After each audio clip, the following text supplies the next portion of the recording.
juta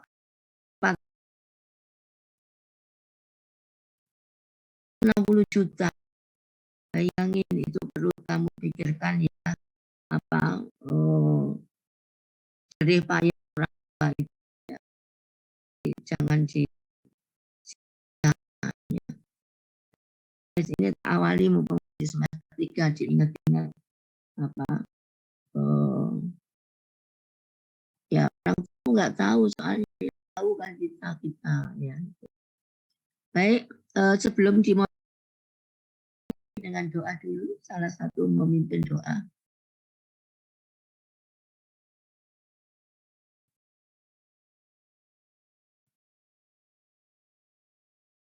Silakan yang cowok aja. Baik Ibu, sebelum mengawali perkuliahan hari ini, marilah kita berdoa.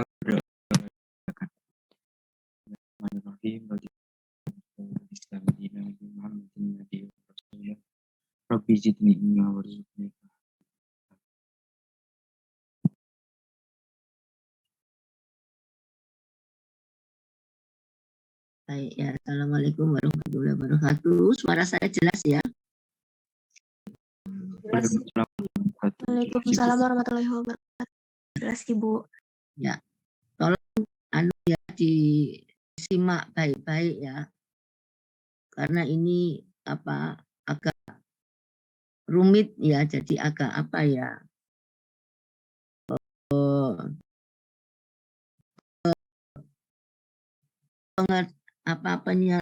penangkapannya, responnya pasti agak ini, ada ini. Tapi kalau ini disimak baik-baik, insya Allah mudah ya. Jadi kita sebelum kita mau bicarakan obat-obat anti aritmia, kita harus tahu dulu aritmia ya. Aritmia itu apa ya? Jadi kan satu ritme, irama jantung ya. Jadi jantung bisa berkontraksi itu kan suatu kerja dari listrik ya, listrik bioelektrik ya, yang bekerja pada jantung ya. Nah, itu bioelektrik ini mestinya normal ya. Jadi jantung itu kan berdetak seperti cardiac output itu 70 ya, 70 kali misalkan satu cardiac output itu. Nah, itu harusnya itu kan satu jenyut ya. Satu jenyut itu kalau di elektrik itu namanya satu potensial aksi. Jadi potensial aksi, nanti potensial aksi ini terdiri depolarisasi dan repolarisasi ya. Gitu. Nah, itu gambaran awalnya. Nah, itu satu denyut jantung itu diperankan oleh jalannya listrik ya, listrik yang ada di jantung. Nah, itu di EKG itu P grafiknya itu PQRS, mana yang mulai depolarisasi, mana saat polarisasi, saat istirahat gitu ya. Nah, itu. Ya, sebelum ini kita harus tahu ya anatomi jantung, definisi aritmia, nanti elektrofisiologi jantung, bagaimana mekanisme aritmia dan golongan obatnya. Jadi kita tahu ya anatomi jantung ini dari atrium ya, atrium dan ventricle. Atrium ada kanan kiri, ventricle juga ada kanan kiri. Ya, semuanya ini berperan dalam satu siklus ya, sampai terjadi kontraksi begitu ini, begitu darah masuk melalui atrium, atrium kanan ke ventricle, ini yang mudah ya. Jadi darah ya, vena superior ya, superior yang atas, karena vena itu ada yang inferior di sini ya. Superior ini ya, coba dilihat ya, ini menuju ke ventrikel kanan ya. Ventrikel kanan kemudian ini kita harus tahu aliran darah ini ya, ke paru dari ventrikel ini ya, untuk melepaskan CO2 dan mengambil oksigen untuk diedarkan ke seluruh tubuh. Ya, jadi ini masuk paru, ini ada paru-paru di sini. Nah, dari paru-paru masuk ke atrium kiri ya. Ini masuk di atrium kiri ini ya. Kemudian menuju ke ventrikel kiri. Nah, siap untuk dipompa ya. Itu. Ya, siap untuk dipompa. Nah, ini dipompa ya menuju ke ekstremitas atas ya, di otak, di mana ya, dan menuju ke bagian yang di bawah, ya di liver, di ginjal, di perut, ya di pencernaan. Darah kan harus beredar menuju begitu. Ya, itu namanya sistem sirkulasi ya. Sirkulasi darah ini kita harus tahu ya, sirkulasi ini ya. Jadi sirkulasi ini dijalankan oleh bioelektrik ya, biolistrik ya, di dalam ya. Ini pusat-pusat listrik ini ya. Ini ya sinus atrial node ya. Jadi ya sinus atrial node dan ini AV node. Ini B artinya juga ini suatu jalur aliran listrik ya. Ini juga demikian. Nanti akan di sebelah ini. Jadi ini listriknya pertama ini paling kuat ini SA namanya ya. Ya, sinus atrial karena pada atrium, sinus atrial node. Kemudian dia akan menuju mengalir ya, namanya AV node ya. AV node ini antara ya dekat antara atrium dan ventrikel. Jadi sebelum merambat ke ventrikel, ya, dia menyebarkan itu AV node ya. Ini menuju ke bundle His, namanya bundle of His ya. Ini punya dua cabang ya. Jadi kanan dan kiri ya. Ini kanan sebelah kiri memperlistriki atrium kanan dan atrium ventrikel kanan dan ventrikel kiri. Kalau sampai di sini jantung mulai berkontraksi pompa. Ya, jadi satu pompa itu melibatkan listrik ini ya. Satu itu melibatkan proses ini. Oke. Nah, jadi kalau digambar EKG satu denyut tadi itu ya, itu bang namanya IST. Nah, ini namanya kalau di EKG itu ini mulai fase depolarisasi.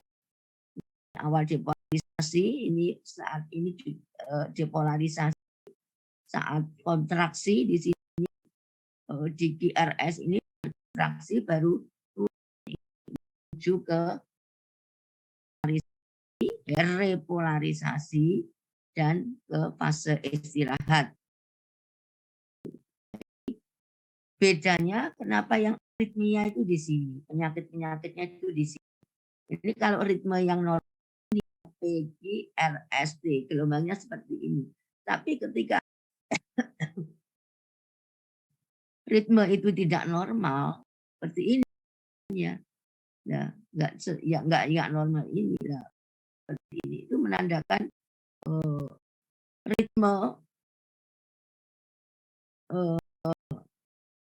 nggak normal, ya nggak normalnya itu entah ada gangguan ketika sini ke sini, ya, entah yang ke sini ada gangguan, setelah di sini terjadi blok, ya nggak jalan sehingga setrumnya nggak jalan ke sini atau terjadi gangguan di ini. Nah itu kita ada yang namanya gangguan di daerah dan gangguan di daerah ventricle, ya. Jadi namanya nanti beda, namanya jenis aritmianya, ya.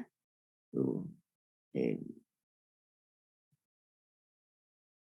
Nah, jadi aritmia itu apa? Jadi kondisi di mana terjadi gangguan, ya.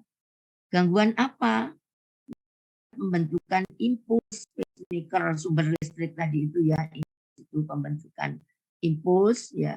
Kemudian juga gangguan nyetrum itu ngalirnya merambatnya itu, merambatnya listrik konduksi itu ada gangguan yang bisa merambat, ya, listriknya, sehingga kalau tidak bisa gimana sampai ke ventricle, ya tidak bisa kontraksi, ya jantung kalau nggak bisa kontraksi nggak bisa mengalirkan darah, memompa darah.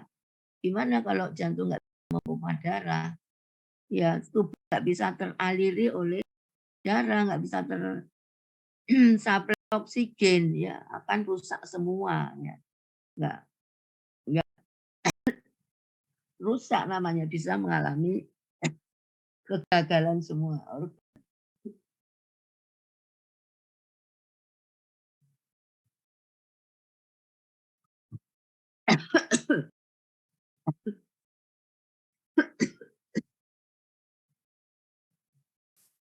Atau gangguan pada keduanya, pembentukan impuls maupun konduksi impuls, gangguan dua-duanya, akibatnya akan mengganggu laju atau waktu kontraksi otot jantung, dan untuk memompa, ya, jantungnya, kardiak output, ya, itu dampaknya. Jadi nanti belajarnya itu pengertian, jangan hafalan. Pengertian akan abnormalitas dari ritme jantung itu detak terlalu cepat, ya. Ini termasuk gangguan ini namanya takikardi, lebih dari 100 detak atau denyut, atau di EKG lebih dari 100 potensial aksi, ya. Bergeraknya itu lambat, ya, lebih kurang 60 detik, namanya bradikardi, ya.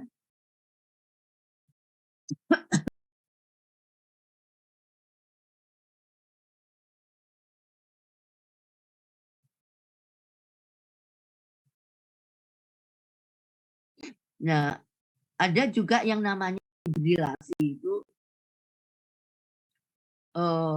cepat dan tidak teratur, ya, bergetar gitu. Jadi kalau katakan jadi fibrilasi atrium misalkan, atrium fibrilasi berdetak cepat, akhirnya atrium itu kan tugasnya mengisi darah ke ventricle, ya, ya, iya, ya coba jangan ini kan mengisi darah ke ventricle, ke sini, kemudian dari sini ke paru-paru, kemudian kemudian atrium ini kan mengisi ke ventricle, ya. Kalau atriumnya ini berfibrilasi, bisa enggak mengisi ke ventricle? Bisa kan? Kalau enggak bisa bagaimana? Ya enggak akan alirkan ke tubuh, ya, ke bagian-bagian organ di seluruh tubuh. Nah, itu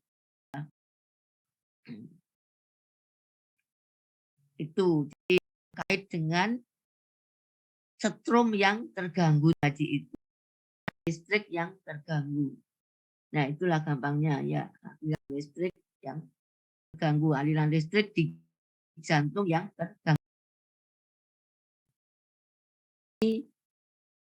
Ketika depolarisasi ya itu, nah di bagian ada di apa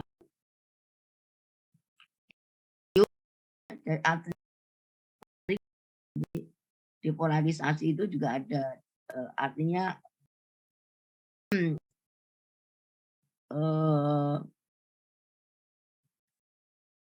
aliran listrik artinya denyut itu ya berkontraksi itu juga terjadi di ventricle ya. Nah ini tadi itu nanti tugasnya AV ini yang jadi setelah ini gambarannya ya. Jadi listrik itu mengaliri atrium ini di atrium. Ini atriumnya dulu ya, atriumnya ini baru AV node ini mengatur baru ke ventricle ya. Jadi, listrik bekerja itu seperti itu. Hari ini merupakan fase depolarisasi ya. Di atrium, di ventricle. Baru terjadi repolarisasi dan fase jalannya seperti ini. Nah, ketika di sini ini berhenti, ini selesai berkontraksi, baru masuk ke ventricle. Di His bundle ini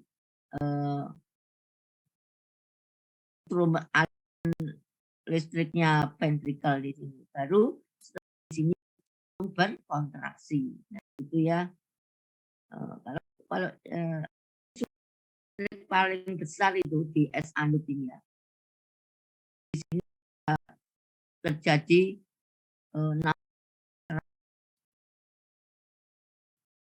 ya kalau di sini ya ini 40 kalau di ventricle di sini 20 sampai 40 ya.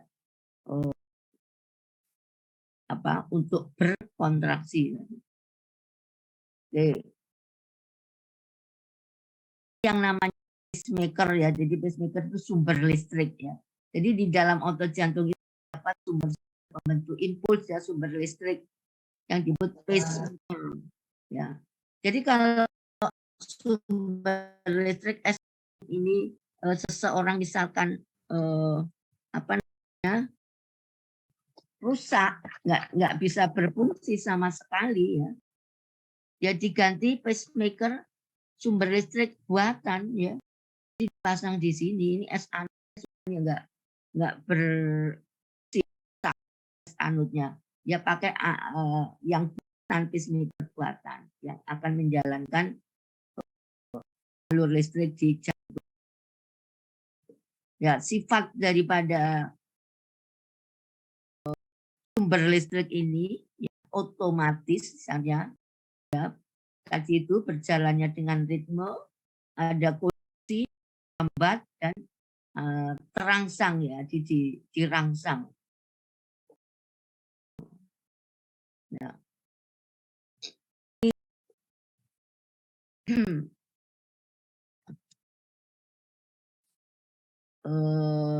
Sebetulnya sudah ya tadi nodus di bagian sini ya, nanti jiwa ini ada otomatisasi, ada konduksi ya. Sistem konduksinya 3 ya, tadi dari 3 jalur ya. Ini 3 jalur itu namanya sistem konduksinya ini. Itu ya. Venode itu letaknya di bawah atrium ya. Antara atrium dan ventricle ya. Kemudian bundle of His ya, itu cabangnya ya. Jadi ini bundle of ini bundle of His. Dia mempunyai 2 cabang ya. Baru berkas Purkinje.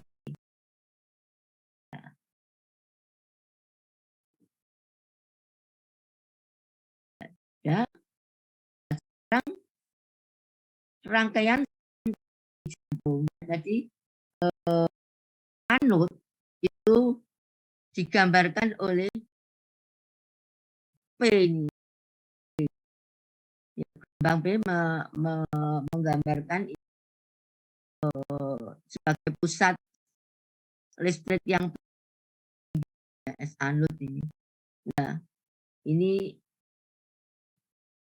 detaknya 60 sampai 10 100 ya. Dan yang tadi itu di sini ya, ya.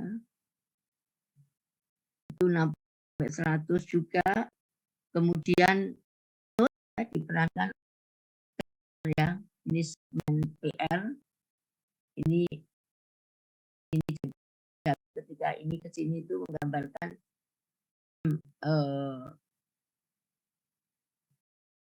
ke perambatan mulai sampai ke AP.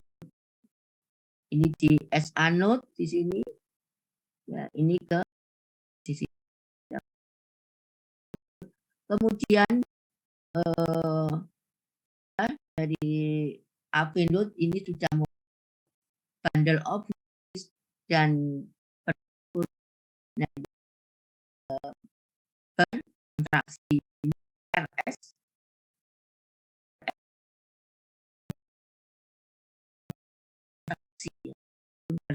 kontraksi dan ini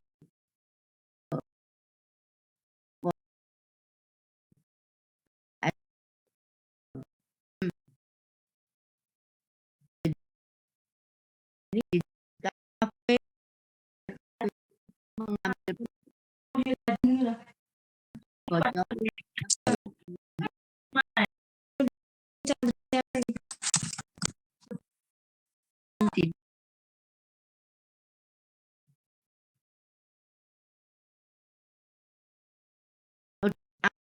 itu mengambil sampai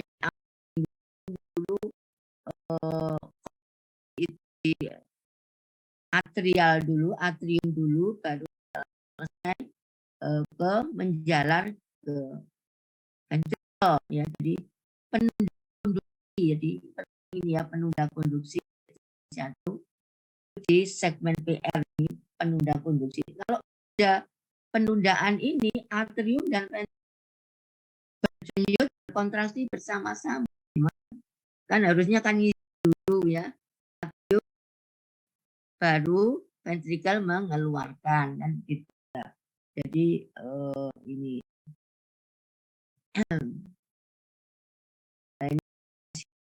ini baru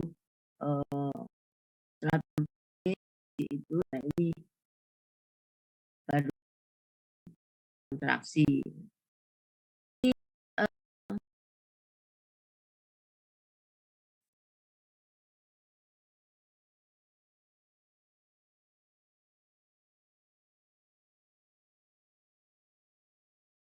Jalannya arus tadi itu,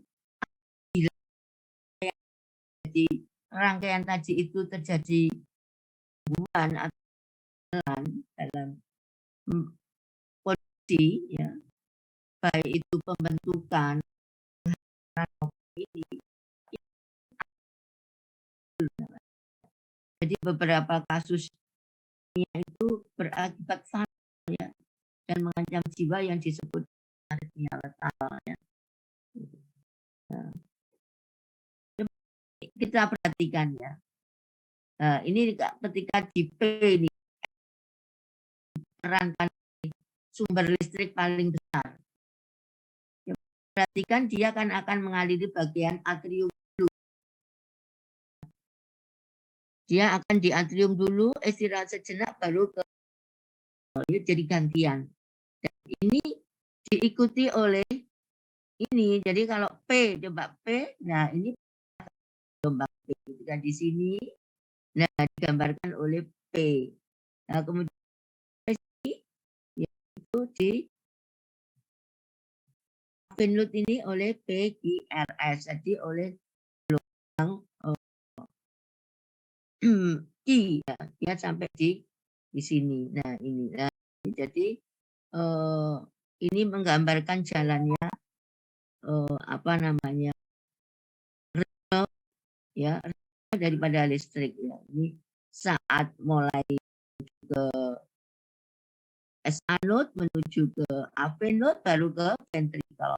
Ini fase istirahat T. Jadi,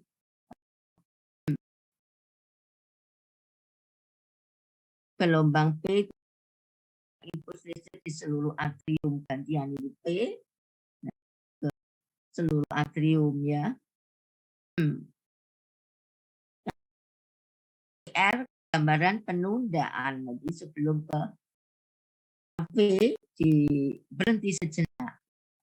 Tunggu atrium selesai baru ke ventricle. Ya. RS saat terjadi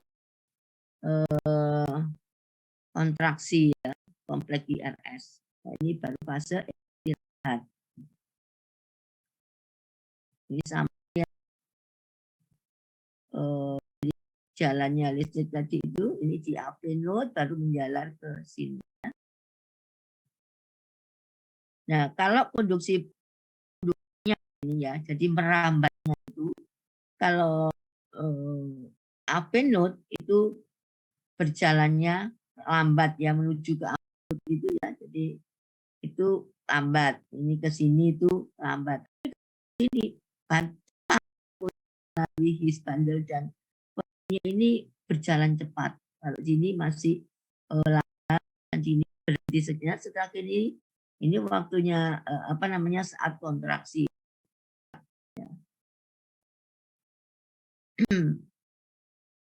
Nah, sekarang elektrofisiologinya ya. Elektrofisiologi jantung adalah ilmu yang mempelajari aktivitas listrik atau bioelektrik jantung sehingga jantung bisa menjalankan fungsinya secara optimal. Jadi elektrofisiologis ini tidak hanya di jantung tapi di semua sel tubuh kita ya. Nah,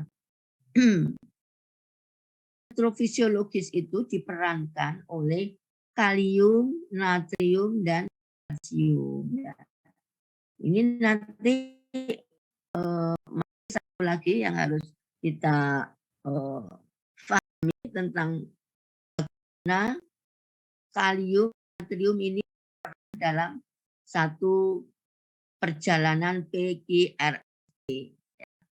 Itu nanti akan ini ya. Jadi kalau kalium itu di sel jantung yaitu di dalamnya negatif, itu positif, di luarnya positif ya. Nah kalau karena natrium dan itu ada natrium dan kalsium. Kalau di dalam ada ya. Kemudian di dalam sel jantung itu ya mempunyai permeabel ya, terhadap sel-sel ini ya, terhadap sel pergerakan ini dia permeabel ya, jadi menyebabkan perubahan muatan listrik ya. Kalau saat istirahat ya, kalau saat istirahat itu di dalam sel itu negatif, di luar positif, tapi di kontraksi tadi itu di dalamnya positif ya, dan di luarnya negatif, dan kemudian ke fase istirahat normal kembali ya, namanya membran potensial ya. Ya itu perbedaan muatan tadi itu karena sifat dari permeabilitas ini namanya resting membran potensial. Nah, perubahan muatan itu ya itu dinamakan depolarisasi ya, dan proses kembalinya sel pada keadaan semula. Jadi saat berkontraksi itu depolarisasi, saat istirahat adalah repolarisasi. Itu proses depolarisasi dan repolarisasi itu disebut potensial aksi. Ya. Ini ngapain nih wajah solet merah? Nah ini jadi perjalanan listrik tadi itu ada 5 fase ya. Fase 0, fase 1, fase 2, fase 3, dan fase 4. Nah ini gambaran membran ya, sel jantung itu ya, gambaran istirahat ya. Ini state polarisasi itu di dalamnya istirahat, di dalamnya negatif dan positif. Ini saat istirahat ya. Kemudian kan ketika mau kontraksi ya, ini fase depolarisasi ini ya, ini terjadi pemasukan natrium ke dalam sel yang berjalan cepat ya, dengan cepat sehingga ini berubah menjadi positif di negatif. Nah, ini fase kontraksi, ini depolarisasi. Nah, kemudian ini mulai fase awal dan istirahat, akhirnya menjadi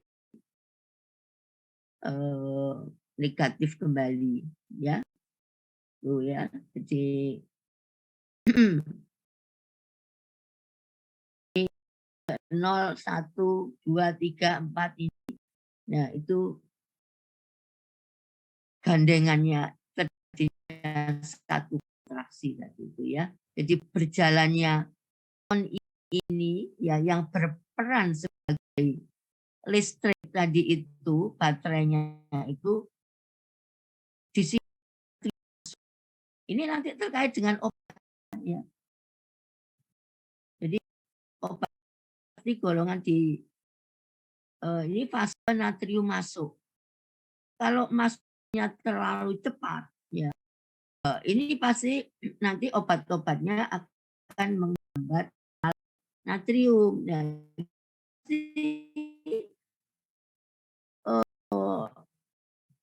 cacar atau obat-obat itu akan berhubungan dengan kejadian ini, proses ini. Banyak kejadian yang normal menjadi tidak normal, itu kan patofisiologi ya. Jadi ada 5 fase itu tadi dijelaskan sama ya, depolarisasi, ini terjadinya potensial aksi dan repolarisasi. Kemudian fase istirahat. Ini penjabarannya pada fase 0 ya. Ya, ini fase 0, fase depolarisasi ya. Fase 0 itu fase potensial aksi itu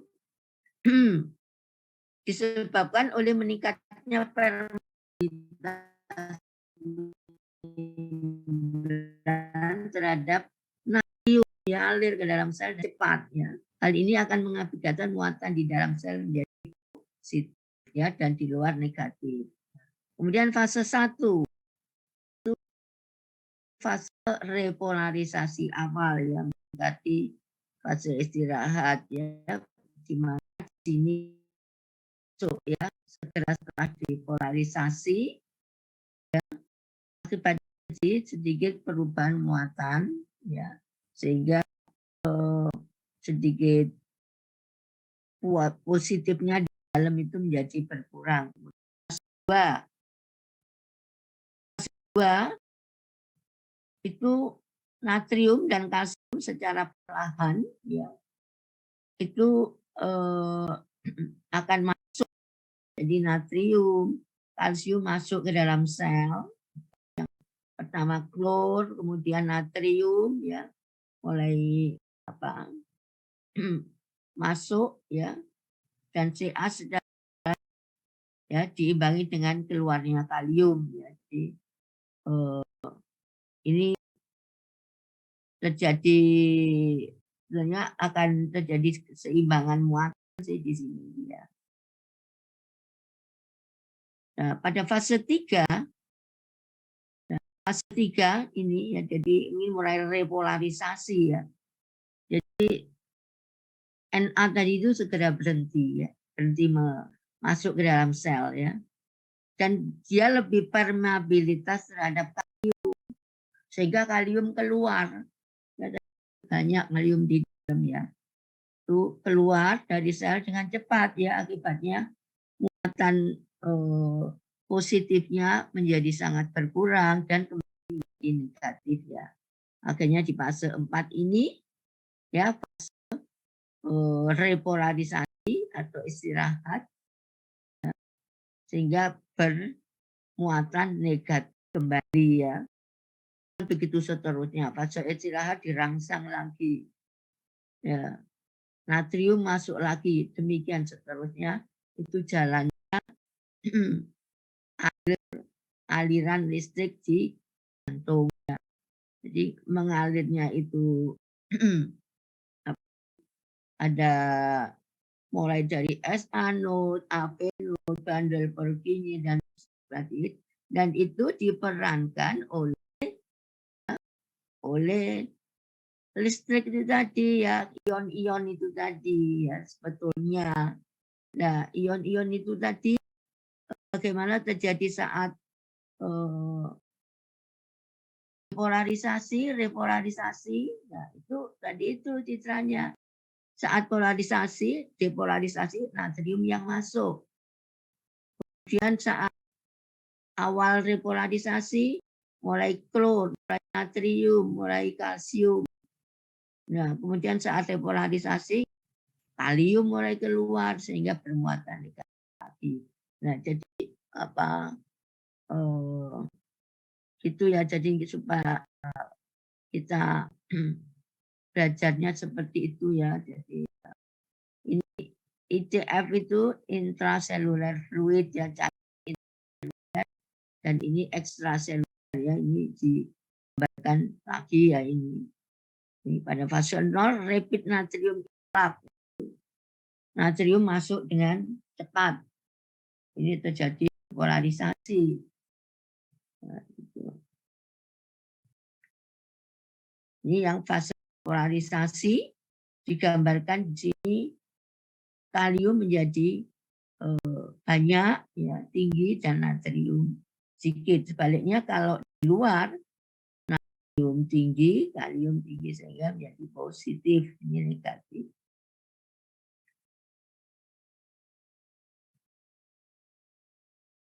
Nah, ini tadi ya terjadi ketidakseimbang dari kalium, natrium, kalsium, itu juga akan menyebabkan aritmia ya, jadi gangguan pada proses bioelektrikal ya di tubuh. Nah, selama gangguan ya irama jantung ini, jantung ya tidak dapat memompa dengan cukup ya, pengurangan aliran darah, sehingga bisa akan merusak otak, jantung sendiri, dan organ lainnya. Itu ya.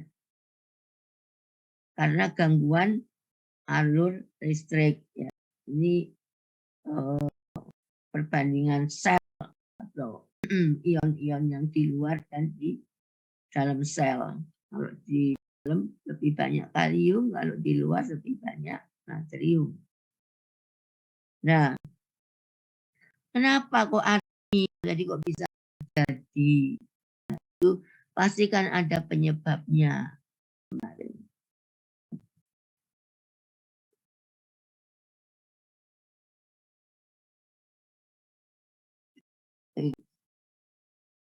Kita tadi kan di depan sudah belajar oposisi, artinya bagaimana prosesnya, bagaimana kalau terjadi gangguan. Nah, sekarang apa menyebabkan aritmia? Ya, antara lain penyakit jantung, ya, IMA, gagal jantung, infak. Ya. Kok bisa infak? Ya. Terus mengejar, bisa kenapa IMA kok bisa menjadikan aritmia? Tahu kan? IMA termasuk hipertensi, ya. Terjadi apa? Perubahan struktur jantung, ya, hipertrofi kiri. Ya.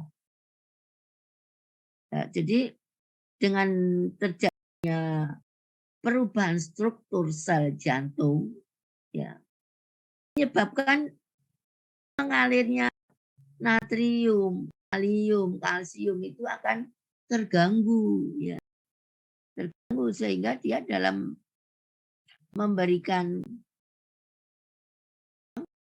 sumber listrik juga akan terganggu. Kita anunya begitu, apa, ketika elektrolit sendiri itu juga akan menyebabkan ritmenya jadi listriknya terganggu, seimbang jumlahnya. Kemudian juga pada HPK, cedera, banyak penyebabnya aritmia itu, ya. Ya, metabolik acidosis, endokrin itu akan memberikan perubahan pada struktur, ya. Itu ini enggak ada yang lain, ini ada berapa macam. Nah, sekarang kapan dikatakan aritmia? Ya, dikatakan aritmia ketika hemodinamik itu hemodinamik tubuh itu seperti tekanan darah sistolik itu lebih kecil dari 90, kemudian diastolik lebih dari 60, dan bisa lebih dan bisa menurun, ya. Kalau 120 itu tanda-tanda hemodinamik kalau jadi aritmia, atau 50 kali, ya. Kemudian frekuensi napas bisa 30 kali, artinya dia ngos-ngosan, ya. Dan 10 kali sudah nafasnya sudah berbet gitu, ya. Itu bahaya kan kalau 10 kali gini. Jadi kemudian suhu bisa tinggi dan bisa di bawah, ya,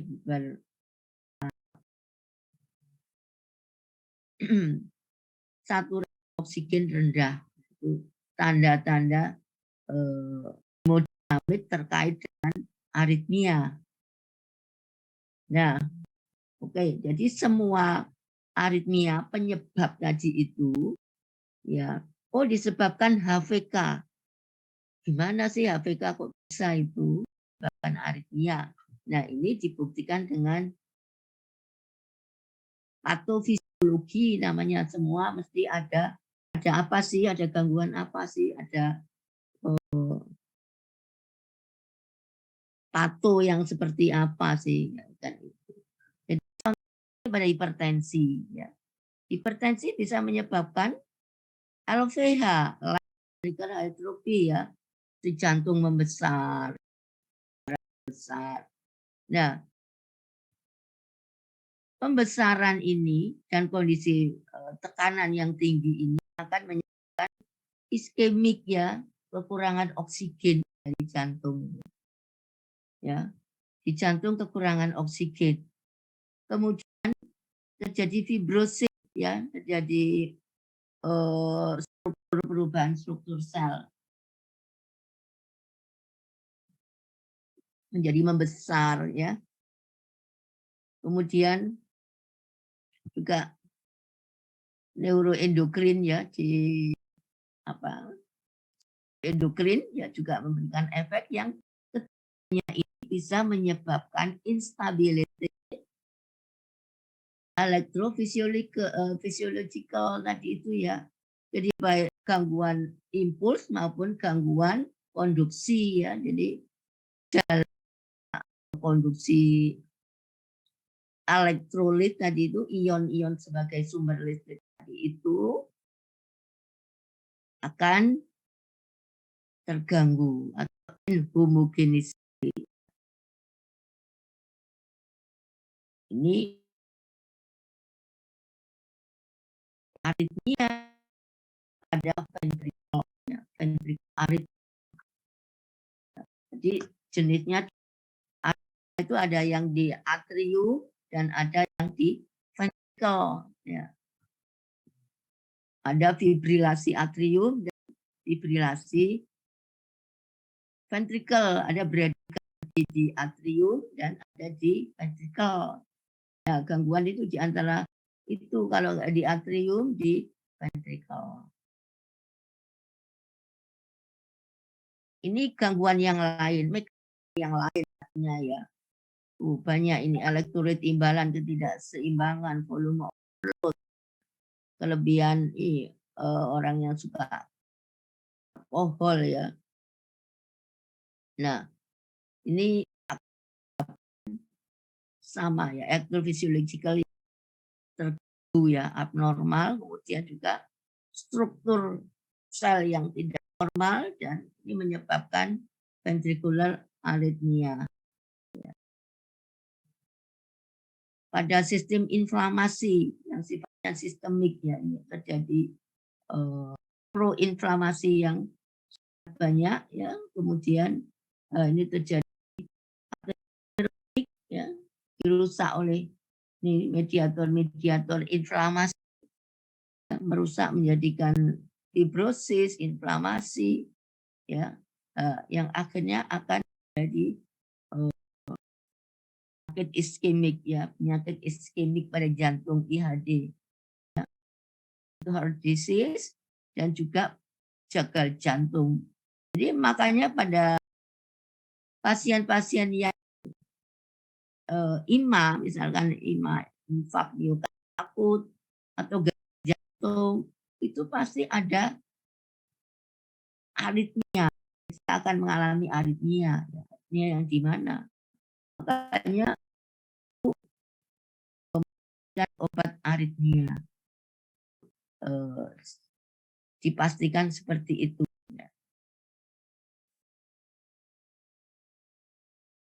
Untuk aritmia bisa seperti itu. Ya. Itu ternyata dari data EKG-nya ada atrium. Nah, itu. Nah, itu juga yang lain. Banyak jadi alur yang menyebabkan aritmia. Memang tadi penyebabnya kan banyak. Ya, ini ya sekarang. Jadi ada beberapa jenis aritmia, ada yang di ventrikel, ada yang di atasnya ventrikel yaitu atrium ya, supraventrikular itu di atrium, kalau ventrikel itu di ventrikel. Nah, gangguan-gangguan tadi itu ya jadi kontraksi prematur ya, tempatnya di atrium ya. Jadi di atrium itu loh terjadi kontraksi yang prematur, itu artinya mengawali cepetan ya. Ya, itu ya kan harusnya itu ritmenya. Ventrikel ya berdenyut yang DCN ya, kecepatan gitu ya, prematur ya. Ini prematur ventricle contraction. Nah, itu bentuk gangguan ritme. Nah, itu terlalu cepat, kemudian juga takikardi ya. Takikardi itu kan denyutnya tadi kan di atas ini antara 50 dan 250. Ini di atrium, ini praventrikular ya, takikardi di paroksimal itu berarti ya pada itu sesekali ya. Jadi disebut juga dengan istilah ini sekali ya. Dalam kondisi denyut jantung itu cepat ya. Apa namanya takikardi. Tempatnya di atrium. Tapi juga ada takikardi yang tepatnya di ventricle. Ini malah bahaya ini. Di takikardi di atrium. Nah, denyutnya sekian ini juga bahaya ya, karena nggak bisa mengisi karena dia berkontraksi terus. Kapan dia mengisi ke tugasnya mengisi ke ventricle kan enggak jalan. Demikian kalau takikardi itu di atrium, di ventricle terisi ya, nggak terisi darah ya. Ya kalau nggak terisi darah ya bisa memompa ya, jadi nggak dapat aliran darah, bisa terjadi gangguan di banyak organ, akhirnya juga meninggal, kematian akhirnya ujung-ujungnya. Ini fibrilasi yang bergetar ya, ini lebih nggak teratur ya. Dan juga bentuk aritmia di atrium ya. Ini fibrilasi yang tempatnya juga di atrium, ini juga di atrium. Itu harus diatasi segera mungkin. Bahaya kalau terjadi fibrilasi atrium ya, biasanya diberikan ya obat itu. Kenapa di atrium itu obat-obatnya terkait ya natrium tadi itu kan masuk natrium dengan cepat, itu terjadi depolarisasi. Nanti pasti obatnya blok natrium. Bloknya itu cepat, ada yang sedang, ada yang lambat, yaitu golongan obatnya seperti itu. Ada yang diblok kanal kalium, ada yang diblok kanal kalsium. Nah, seperti itu. Ada yang blok kalsium nanti obatnya ya, karena tadi peristiwanya seperti itu. Ada apa aliran masuk keluar daripada natrium, kalium, kalsium ya, sehingga obatnya tadi pasti terjadi. Ada bloker ini, ada beta bloker, ada bloker kanal itu ya. Nah, itu fibrilasi ventrikel. Nah, ini kalau ya bahaya. Nah, tidak dapat berkontraksi loh ini kalau fibrilasi. Ya. Jadi nggak bisa memompa darah, ini debar atrium ya. Penanganan takikardi ya, ini bradikardi ini juga terkait dengan yang irama yang lambat sekali ya, mungkin karena HPK, karena juga apa obesitas juga bisa ya. Oh ini kok sudah ya, ini dua kali. Ini juga ya, ada fibrilasi ventrikel sudah tadi. Ini sindrom KIT, jadi PQRST, jadi perjalanan Q sampai T panjang. Ya. Itu kalau panjang nanti enggak kontraksi itu. Disfungsi sinus. Ini kalau disfungsi sinus node-nya itu SA-nya enggak berfungsi ya, di yang tadi itu alat pacu jantung. Dan ini juga jadi blok. Ini tergantung di SA atau di AV node. Nah, ini jenis aritmia.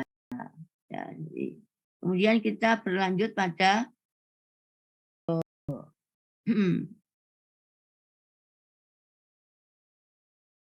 apa jenis mekanismenya, jadi patofisiologinya, kemudian mekanismenya dan contoh jenis aritmianya. Misalkan tadi terjadi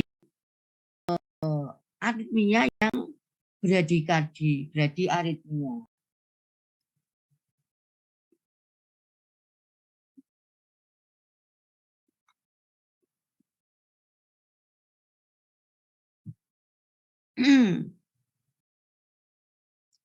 Itu di bradiaritmia juga gangguan pada pembentukan impuls dan juga ada yang gangguan pada konduksi, ya.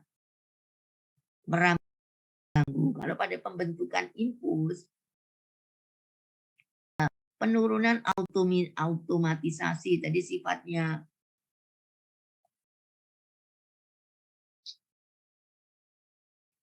sifatnya ya, sifatnya S anut itu kan terjadi automatisasi ritme, ada konduksi, ada rangsangan dan seperti itu. Jadi penurunan automatisasi ya, jadi, akhirnya dia lambat, dia bradikardi. Kemudian juga blok konduksi. Nah, itu perubahan sehingga terjadi aritmia, bradiaritmia, bradikardi karena terjadi blok konduksi. Ya ini contohnya pada AV blok ya. Nah, ini contohnya kalau terjadi penurunan automatisasi tadi itu ya, ya terjadi sinus bradikardi ya. Jadi terjadi bradikardi di sinus ya. Kemudian sekarang yang takikardi ya. Demikian juga takikardi gangguan pada pembentukan impuls dan konduksi ya. Kalau perempuan pada pembentukan impuls itu kalau takikardi, kenapa kok sampai takikardi? Dan peningkatan automatisasi